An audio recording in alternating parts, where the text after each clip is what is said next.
Time to begin! In Rise of the Ronin, you'll meet many interesting characters that have different politics and viewpoints about the future of Japan. Choosing different people to support will have drastic effects on the story towards the end of the game, but it isn't entirely clear how this choice-based system works when you're just getting started. That's why we're here to tell you all about the different faction choices you can make in Rise of the Ronin. Rise of the Ronin takes place during the historical era of Japan known as the Bakumatsu period, during the closing stages of the Shogunate, a hereditary military dictatorship that held a tight grip on the country for over 600 years. It was the arrival of Western forces, seen at the start of Rise of the Ronin, that created turmoil among Japanese citizens. This is reflected during the game as you make choices between the pro- or anti-shogunate groups at play.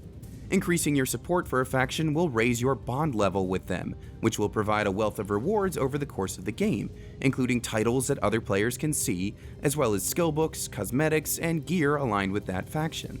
Let's break down what each of them stands for before talking about how these choices work.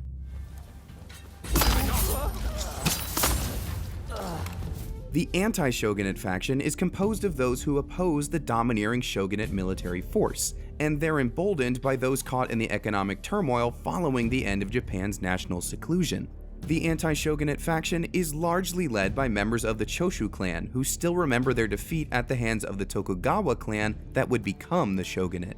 The arrival of the Western ships and subsequent signing of unfair treaties without the imperial court's approval, along with cholera outbreaks brought in by the foreigners, has led them to adopt a campaign of expulsion for all non-Japanese.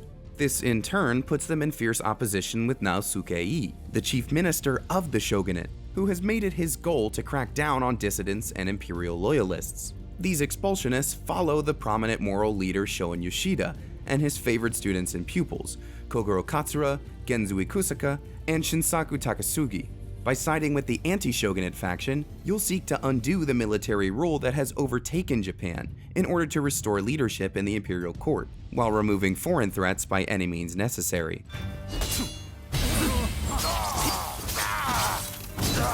The Pro-Shogunate faction is largely composed of Tokugawa retainers and similarly allied clan members.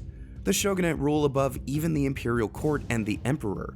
Emboldened by the opportunity to establish trade with the outside world, Naosuke-ii has employed spies, ninjas, geishas, and various paramilitary groups to quell any opposition or expulsionist behavior.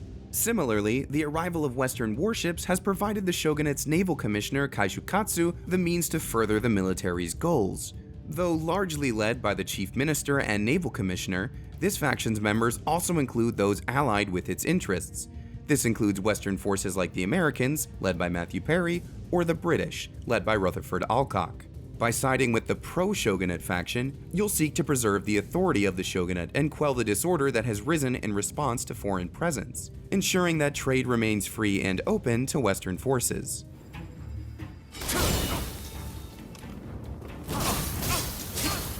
It's important to note that much of the first half of the game will have you alternately siding with and facing against both sides of the conflict, as you learn about its key characters. You may even have to duel certain characters from each faction, but rest assured that these early fights or decisions won't immediately brand you as a traitor to either side.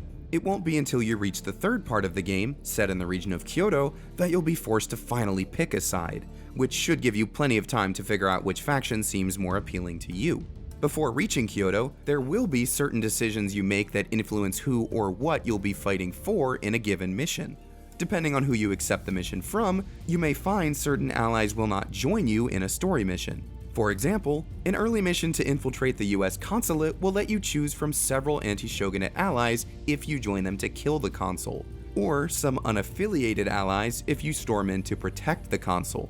You should expect these missions to become more prominent over the course of the story, and as you progress, your choices may lock you off from additional ways to increase your bond with allies of a certain faction.